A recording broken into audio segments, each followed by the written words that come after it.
Durante o inverno de 1925, uma pequena cidade no Alasca estava prestes a desaparecer.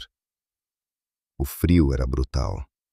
As tempestades impediam qualquer viagem, e uma doença mortal começava a se espalhar entre as crianças. A única esperança estava a mais de 1.000 quilômetros de distância. E foi então que dezenas de cães correram em direção ao impossível. Essa não é apenas uma história sobre sobrevivência. É a história dos cães que desafiaram a neve para salvar uma cidade inteira. Você está no Arquivo Canino.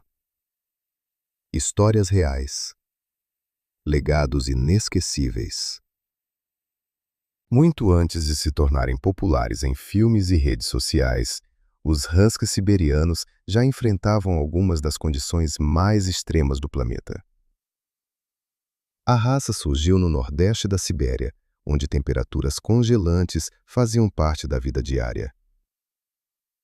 Os povos Chukchi, uma antiga comunidade indígena da região, dependiam desses cães para sobreviver.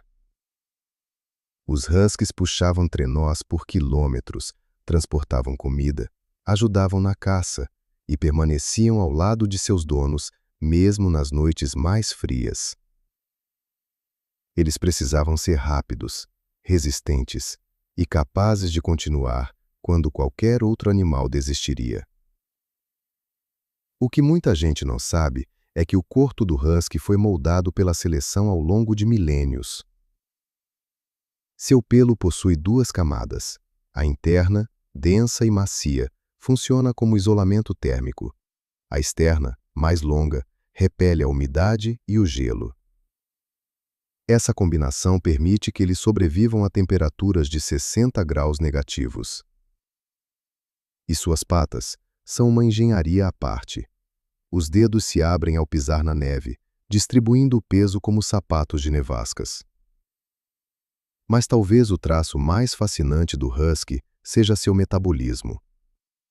Em situações extremas, eles conseguem regular o uso de energia de forma quase impossível para outros cães. Correm horas a fio, queimando gordura de maneira eficiente, sem sinais de fadiga muscular severa. Não por acidente, por milhares de anos de adaptação. Mas ninguém imaginava que essas características um dia salvariam centenas de vidas.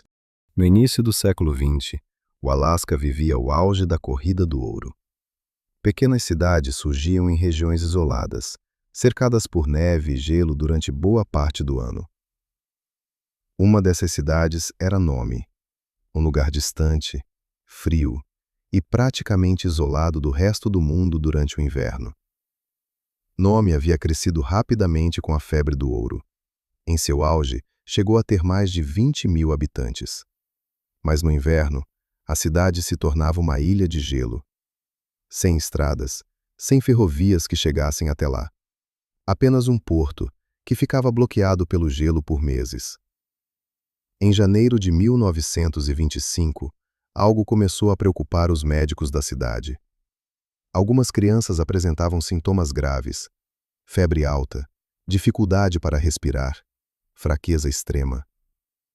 A doença era difteria. Naquela época, a difteria podia matar rapidamente, principalmente crianças.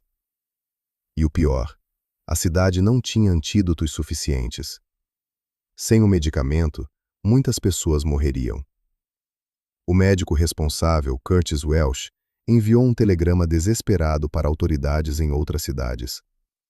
A resposta chegou rápida, mas trouxe pouco alívio. Havia soro disponível em Anchorage, a mais de 1.200 quilômetros de distância. O problema era que a tempestade tornava impossível o uso de navios ou aviões. As temperaturas chegavam a quase 50 graus negativos. Os aviões da época não foram projetados para voar nessas condições. Seus motores congelavam. O vento congelava tudo, inclusive a esperança.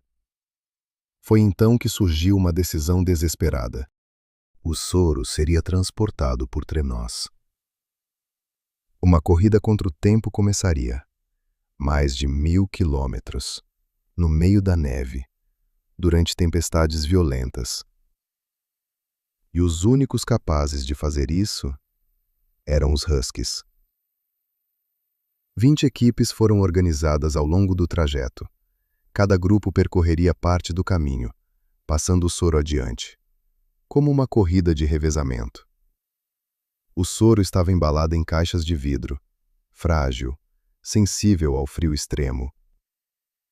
Se congelasse completamente, seria inútil. Os musher, os condutores de trenó, carregavam o medicamento junto ao corpo, usando o próprio calor humano para mantê-lo viável. Dia e noite, os cães correram sem parar, enfrentando gelo, escuridão, ventos cortantes e temperaturas quase impossíveis de suportar. Em alguns trechos, o vento era tão forte que os condutores mal conseguiam enxergar os cães à sua frente.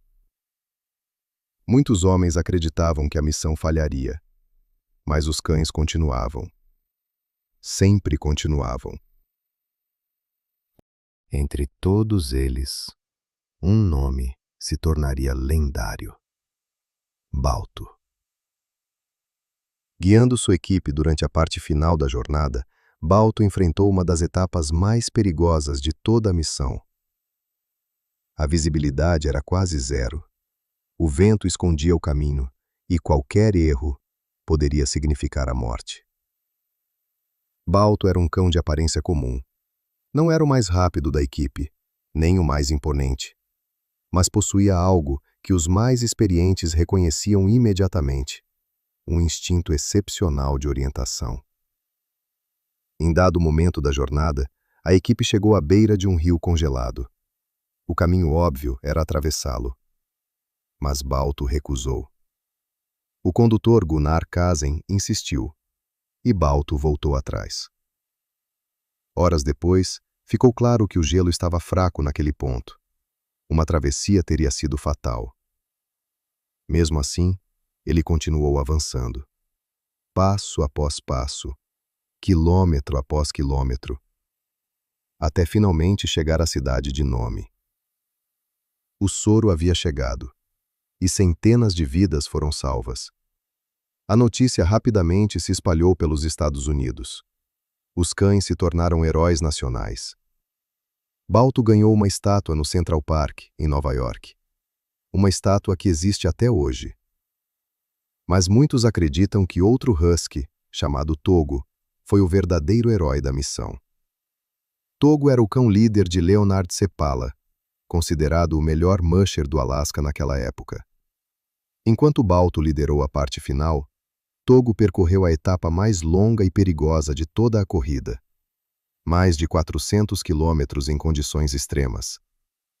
E havia algo que tornava sua jornada ainda mais impressionante. Togo tinha 12 anos.